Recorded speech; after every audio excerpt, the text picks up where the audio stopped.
Top quality और consistent performance के लिए सिर्फ सिल्वर पंप्स। टॉप क्वालिटी और कंसिस्टेंट परफॉर्मेंस के लिए सिर्फ सिल्वर पंप्स, नाम याद रखना। कारण का लोकसंख्येत तेवढी मतदारांची जी संख्या असते तेवढी वाढ झाली नाही, हे पण ते ऑन रेकॉर्ड, म्हणून ते स्वतःला उघड पडले, ते तोंडघाशी पडले, कारण का ते कॉन्ट्रडिक्टरी त्यांनी स्टेटमेंट दिली। 41 लाख हे एवढी लोक ईसी म्हणजे ईसीला भारतरत्न मिळाला पाहिजे की एवढ्या कमी वेळात 41 लाख लोक इलेक्शन कमिशन मोबिलाइज कसं करतं, 41 लोकांना बूथपर्यंत कसं काय आणतं एवढ्या कमी वेळात, हा प्रश्न आहे।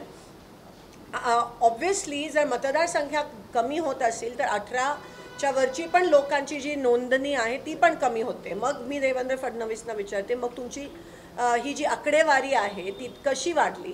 तुम्हीच हे बोलून त्या ठिकाणी तोंडघाशी पडला आणि देवेंद्र फडणवीसना का वाटलं की त्यांनी यावर उत्तर द्यायला पाहिजे? चोर के दाढी में तिनका असं एक प्रकारचं तिकडे आपल्याला दिसून येतं। 2024च्या लोकसभेमध्ये 5.83 लोकसभेमध्ये 5 नंतर झालेल्या वोटिंगमध्ये पर्सेंटेज वाढ झाली आणि विधानसभेत 7.83 वाढ झाली। ह्याचा अर्थ त्यांनी लोकसभेत पण मॅनिप्युलेशन केलेलं, पण त्यांना कळलं की 5.83 हे कमी होतं आणि म्हणून त्यांनी 2% जास्त लोकसभेत विधानसभेत वाढवलं, 7 केलं 5चं। CCTVचा कायदा जेव्हा आम्ही मागितलं CCTV फुटेज, तेव्हा मोदी सरकारने CCTV कायद्यामध्ये बदल केली आणि अमेंड केलं आणि त्याच्यामध्ये सांगितलं की CCTVचं फुटेजचा ॲक्सेस तुम्हाला त्या ठिकाणी मिळणार नाही। मग नेमकं का लपवतात, का त्यांना द्यायचं नाही, काय लपवायचा प्रयत्न करता, का तुम्ही उघडकी सगळ्यांच्या समोर उत्तरं देत नाही आहात आणि आकडेवारी देत नाही आहात? आणि फडणवीसजी, महाराष्ट्राची धुरा सांभाळा, स्पोक्सपर्सन बनायचं त्या ठिकाणी प्रयत्न करू नका, अकार्यक्षम अयशस्वी असे तुम्ही प्रवक्ते भाजपचे आहात आणि ईसीचे आहात।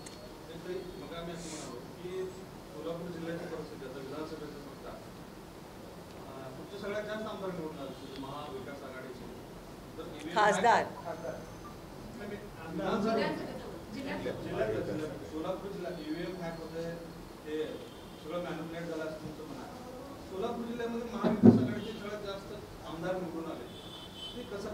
त्यांनी काही ठराविक ठिकाणी जिकडे बीजेपीचं ऑपोजिशन होतं तिथेच त्यांनी हे मॅनिप्युलेट केलं। काही ठराविक सीट्सवर शहर मध्य असेल, अक्कलकोट असेल, अशा ठिकाणी एवढं मतदान संख्या झाली नव्हती, अशा ठिकाणी त्यांनी मॅनिप्युलेट केलं आहे। जिथे देवेंद्र फडणवीसांचं कट कारस्थान पण असेल की त्याला एकनाथ शिंदे आणि अजित पवारांना वीक दाखवायचं होतं आणि म्हणून ते पण आपल्याला खूप ठिकाणी त्या पद्धतीत दिसून येते। अगदी कालचाच कार्यक्रम घ्या।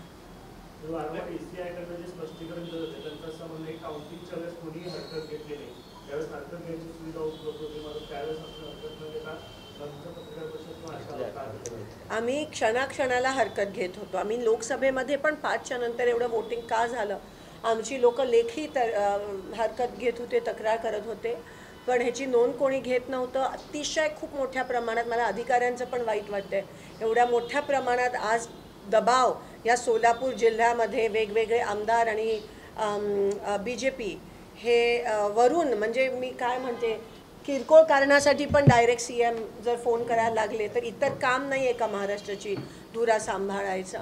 आणि अधिकाऱ्यांवर प्रचंड दबाव आहे हे आम्हाला दिसून येते। आमच्या कार्यकर्त्यांना काम करायला अडचण। आज एवढं वाईट परिस्थिती की तुम्हाला दिसतंय की नेमकं काय चाललंय।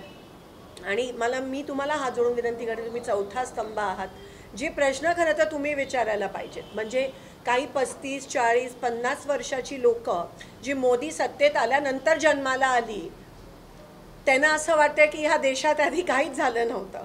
उदाहरण तुम्ही कालचंच घ्या, मी स्वागत करते विमानसेवेचा, पण आधी पण सोलापुरात विमानतळ होतं आणि विमानसेवा सुरू होती आणि ते पण मुंबई सोलापूर, सोलापूर मुंबई, किंगफिशर, रेड, एवढी मोठं ATR या ठिकाणी येत होतं। पण जसं मी म्हणाली, काही 35, 40, 45 वर्षांचे लोक ज्यांचा जन्म मोदी आल्यानंतर झाला, त्यांना हे माहितीच नव्हतं, जणू काय पहिल्यांदा सोलापुरातून विमान टेक ऑफ आणि लँडिंग। आणि मी अजूनही ऑन रेकॉर्ड म्हणते आहे की तो विकास मंच असेल, आपण सगळे असू, कोणत्याही शहरात विमान सेवा सुरू का झाली पाहिजे, कारण का त्या शहराची प्रगती झाली पाहिजे, त्या शहराचा कमर्शियल दृष्ट्या, ट्रेड दृष्ट्या त्या शहराचा विकास झाला पाहिजे, प्रगती झाली पाहिजे. फॉर एक्झाम्पल आपल्या इकडे पॉवरलूम आहे, टेक्स्टाईल आहे, आपल्या इकडे IT झालं पाहिजे, आपल्या इकडे अनेक उद्योग आले पाहिजेत. गोव्याला सर्व्हिस सुरू करून आपल्या इकडे कोणते उद्योग येणार आहेत मला सांगा. आणि काल बोलताना ते म्हणाले की वाया गोवा तुम्ही मुंबईला जाऊ शकता, वाया गोवा तुम्ही, म्हणजे काय सिद्ध करताय तुम्ही. आणि पूर्णपणे हा आजकालचे कार्यक्रम हे सगळे मला असं वाटतं श्रेय सगळ्यांचं असतं, पण एक प्रकारे भाजप प्रत्येक गोष्टीत हायजॅक. परवा एक शब्द वापरला मोदीजींनी, न्यू नॉर्मल म्हणून एक शब्द वापरलेला, आणि मी तर म्हणते पॉलिटिक्स हे न्यू लो BJPने आणलं आहे. मला वाईट वाटतं की एक नवीन खालच्या पातळीला एवढं जाऊन कसं राजकारण करू शकतात. अधिकाऱ्यांवर दबाव, प्रत्येक स्टेज हायजॅक करण्याचं, लोकांना दिशाभूल करण्याचं, शेतकऱ्यांचे PM किसानचे इन्स्टॉलमेंट्स अजून आल्या नाही. मी त्याच्याबद्दल उद्या दिशानंतर बोलीनच, कारण का केंद्र सरकारच्या योजनेची ती उद्याची मीटिंग आहे. प्रत्येक गोष्टीत ह्यांचं मॅनिप्युलेशन चाललं आहे. आणि आज ह्या जिल्ह्यामध्ये काँग्रेस पक्षाशिवाय आणि महाविकास आघाडी शिवाय हे एक्सपोज करणं, हे खरं तर तुम्ही हे प्रश्न विचारायला पाहिजे होते.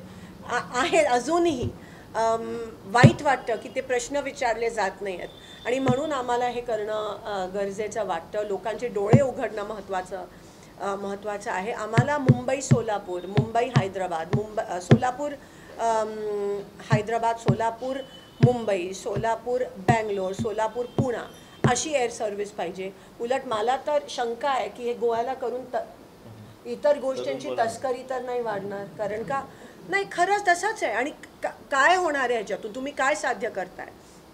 आणि म्हणून लवकरात लवकर नाईट लँडिंगची फॅसिलिटी असायला पाहिजे सोलापुरात, आणि सोलापूर मुंबई हे ह्या ठिकाणी सुरू झालं पाहिजे.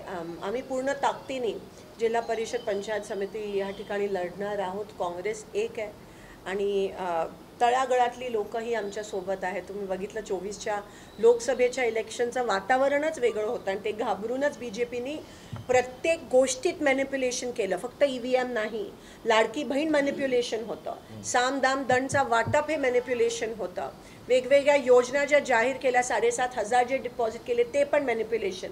म्हणजे ते एवढे हताश झालेली की त्यांना कोणत्याही परिस्थितीत ते इलेक्शन जिंकायचं होतं.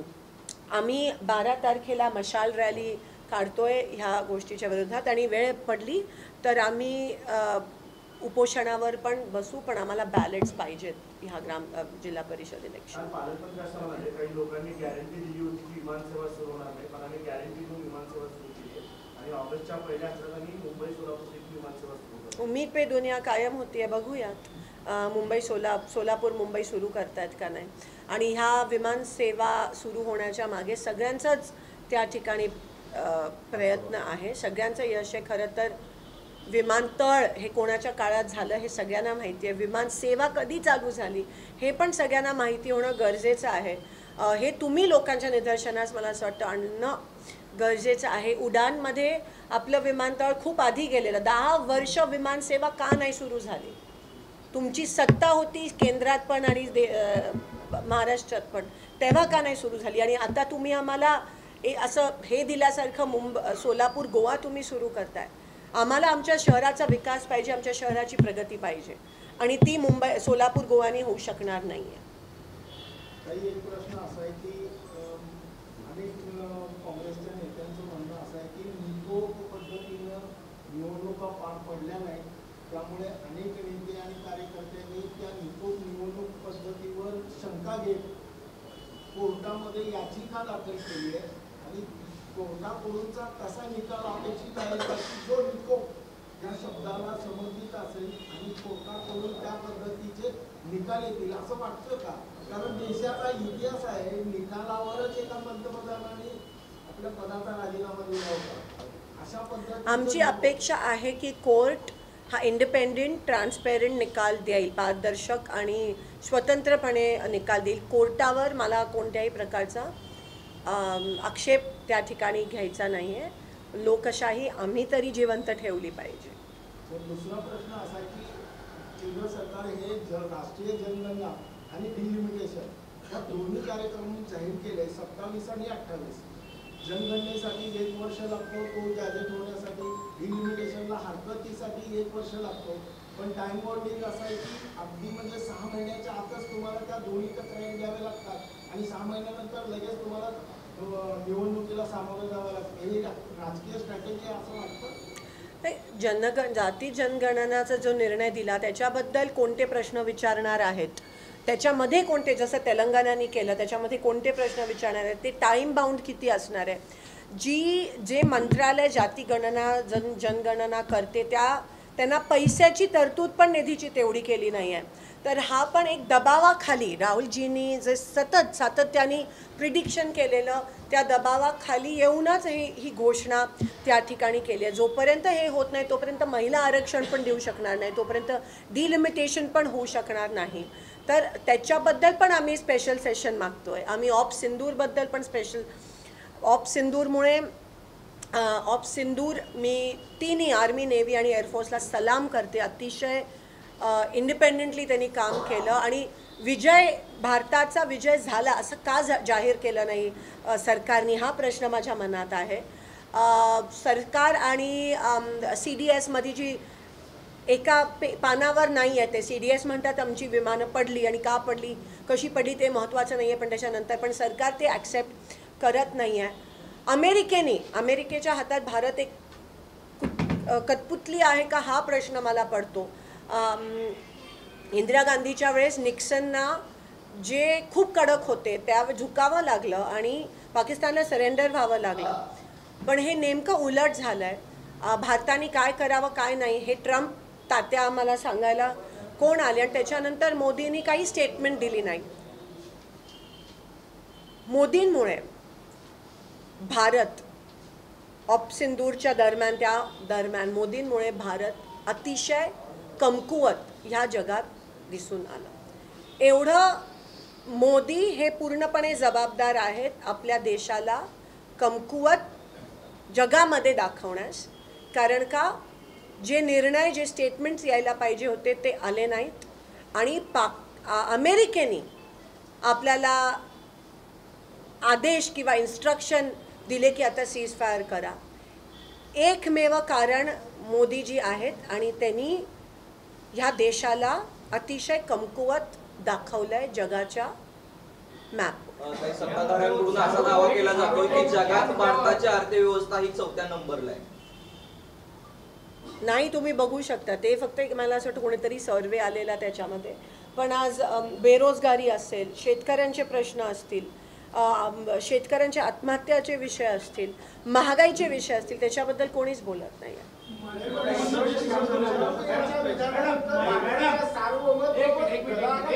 मॅडम, ऑपरेशन सिंदूरच्या मुद्द्यावर मोदींची जी भाषा आहे फिल्मी नटांसारखी, म्हणजे डायलॉग वाले अमिताभ बच्चन, ज्यावरजी तुम्हीच हे बोलल्याबद्दल धन्यवाद. रोटी खाओ नाही तो गोली खाएंगे. ऑप सिंदूर मला कोणतीही स्टेट आर्मी, नेव्ही, एअरफोर्सनी कमाल केली. आपले अँटी डिफेन्स आपले जे आकाशचे सिस्टम्स असतील किंवा सगळं आपले पायलट्स असतील, आपली जवान्स असतील, अतिशय चांगलं काम केलं. पण त्यांना डिमॉरलाइज करण्याचं काम हे मोदीजींनी केलं. त्यांना डिमॉरलाइज केलं कारण का जो विजय आपण घोषित करायला पाहिजे होता तो विजय त्या ठिकाणी घोषित नाही केला. जो रिस्पेक्ट जे शहीद झाले त्यांना द्यायला पाहिजे होता. मग जर अनिल चौहाननी CDSनी रेकॉर्डवर आणलं की काही विमानं पडले, मग त्यांच्या पायलट्सना आपण रिस्पेक्टफुल फ्युनरल दिलं का, हा माझा प्रश्न आहे. ट्रम्प तात्याच्या विधानानंतर जर का सिंदूर ऑपरेशन थांबत असेल तर मग भारताच्या सार्वभौमत्वाला धोका पोहोचला आहे. 100% धोका पोहोचला आहे. आणि त्याच्या दुसऱ्या दिवशी पाकिस्ताननी रशियाबरोबर करार साईन केला जो आपला आला आहे. टर्कीचा तर विषय आहे, चायनाचं PL-15 जे त्याच्यावर लॉन्च झाले. तुम्हाला हे पण सांगते की आपल्या रफाईल प्लेन जे आपण फ्रान्सकडून घेतले, भारताने फ्रान्सला रफाईलचं सोर्स कोड मागितलं ब्रह्मोस इंटिग्रेट करायला रफाईलमध्ये. ब्रह्मोस मिसाईल ही प्लेनवर चढवावी लागते, जसं पाकिस्ताननी त्यांच्यावर PL-15 चायना मेड PL-15. पण फ्रान्सनी आपल्याला सोर्स कोड दिला नाही रफाईलचा. आणि मग ती रफाईलची कॉन्ट्रोवर्सी तुम्हाला की HALला मॅन्युफॅक्चरिंग दिलं नाही, पण एका वेगळ्या कोणाला तरी बँक्रप्सीमधून बाहेर काढायला त्यावेळेस दिलेलं. रफाईलचा सोर्स कोड फ्रान्सनी आपल्याला दिला नाही. हे पुन्हा एकदा मोदींनी भारताला कमकुवत साबित केलं. आणि त्याच्यामुळे आपण ब्रह्मोस इंटिग्रेट करू शकलो नाही रफाईलमध्ये. आणि त्याच्यामुळे PL-15नी कदाचित असं CDS म्हणतात की रफाईलला याच्यामध्ये होतच आहे की इथूनच जर का अशा पद्धतीचं युद्ध चालू असेल तर सभागृहामध्ये येऊन पंतप्रधानांनी ती बाजू मांडलं किंवा ती बाजू अर्थात ते गरजेचं आहे. पंतप्रधान हे जाहीर सभेमध्येच व्यक्त होताना दिसते. आणि जे डेलिगेशन्स पाठवतात ते बाहेरगावी पाठवतात. पण तुम्ही आमच्या लोकांना सांगा, आपल्या लोकांना सांगा, देशाच्या लोकांना ही उत्तरं अपेक्षित आहेत तुमच्याकडून, हे स्पष्टीकरण तुमच्याकडून अपेक्षित आहे. ते 4 आतंकवादी अजूनही फरार आहेत, त्याच्याबद्दल तुम्ही उत्तरं द्या. त्यांना अजून ही अकार्यक्षम सरकार का पकडू शकलं नाही आहे त्याच्याबद्दल तुम्ही उत्तरं द्या.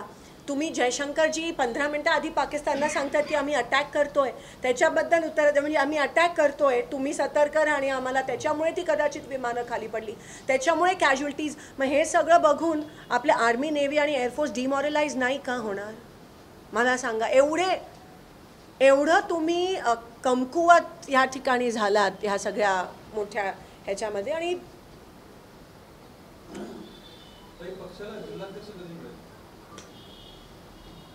लवकरच पुढच्या आठवड्यात.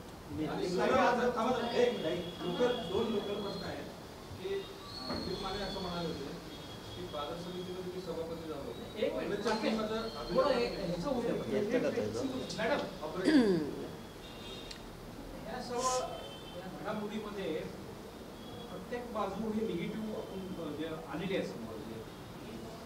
सिंदूरचं घ्या, अनेक बाकी ह्याच्यामध्ये आम जनता जी गुंगीमध्ये आहे त्या गुंगीतून तुम्ही बाहेर कसं काढता, त्याचा आहे का नाही कार्यक्रम? मला असं वाटतं आज विरोधी पक्षापेक्षा जास्त ताकद ही पत्रकारांकडे आहे. आणि तुमच्या माध्यमातून न्यूज जास्त पोचते. आमचं काम तर बोलणं आहे, पण तुम्ही जेव्हा एक अनबायस्ड न्यूट्रल न्यूज लोकांसमोर आणाल, मग वेगळे वेगळे यूट्यूब चॅनल्स असतील, प्रिंट असेल. आज यूट्यूब चॅनल्स पण प्रिंटपेक्षा जास्त सर्क्युलेट होतात. आता दुर्दैव आहे काही कधी कधी त्यांच्याकडे काही एवढी हे पण नसते. तर अशा लोकांनी गोदी मीडिया न बनून मला असं वाटतं एक न्यूट्रल. आता खरं तर ह्या देशाला तुमची गरज आहे. आणि इकडेच तुम्ही हे लोकशाहीचा जो 4था स्तंभ, इकडेच तुमची खरी परीक्षा आहे. आता जर तुम्ही तो त्याला ताकद देऊ शकला नाही तर मग कधी देणार?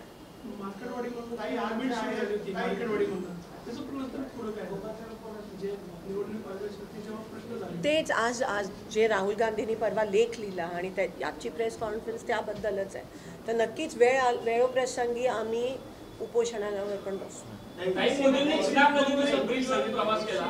चिनाब नदीवरून प्रवास केला. ती बोगी जी आहे ती बुलेट प्रूफ होती. बुलेट प्रूफ रेल्वेमधून मोदीजी प्रवास करतायत चिनाब नदीवरून, आणि दुसरीकडे मुंबईमध्ये लोक मरतायत. म्हणजे कसं बघायचं या दोन्ही गोष्टी तुम्ही सांगा. आणि त्या ट्रेनमुळे जम्मू आणि काश्मीर श्रीनगरला जी जोडते, बऱ्याच लोकांचा त्या ठिकाणी रोजगार पण बुडला आहे. आणि मला असं वाटतं शो आणि ह्या गोष्टीत मोदीजी जास्त लक्ष देतात. पण आज मुंबईच्या लोकलमध्ये एवढ्या वर्षानंतर असं ॲक्सिडेंट, मला असं वाटतं काल देवेंद्र फडणवीसजींनी काहीतरी फ्लॅग ऑफ पण केला आणि हे झालं. म्हणजे काय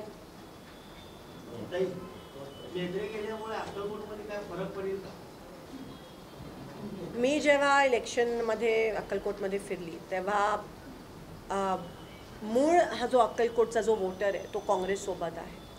आणि काही कारणामुळे तो मागच्या विधानसभेत, त्याच्या आधीच्या विधानसभेत का वळाला ह्याच्याकडे थोडंसं इंट्रोस्पेक्शन करणं महत्त्वाचं आहे. आता मला खात्री आहे की तो परत काँग्रेसकडे येईल.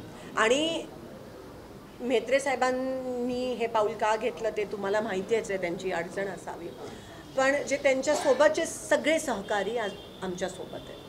आज पुण्यामध्ये राष्ट्रवादी अजित पवार गट आणि शरद पवार गटाचा वर्धापन दिन साजरा होतोय. दुसरीकडे अजित पवार गट आणि शरद पवार गट एकत्र येण्याची देखील चर्चा सुरू आहे. कसं वाटतंय, एकत्र येतील का काय वाटतं? मला वाटतं त्या दोन्ही गटांच्या प्रतिनिधींना तुम्ही तो प्रश्न विचारा.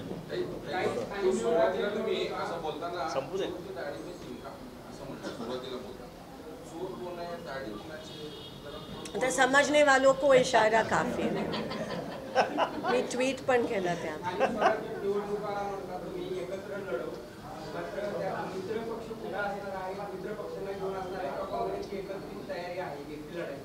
महाविकास आघाडी असेलच आणि त्या पद्धतीने ताकदीने लढू, ताकदीने जिंकू.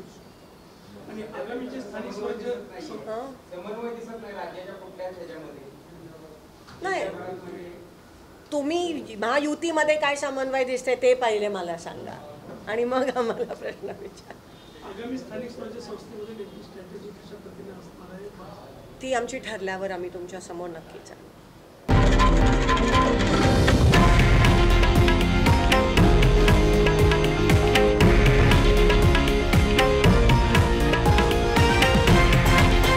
हे आहे देशातील नंबर 1 न्यूज नेटवर्क आणि आपण पाहत आहात TV9 मराठी, एकमेव.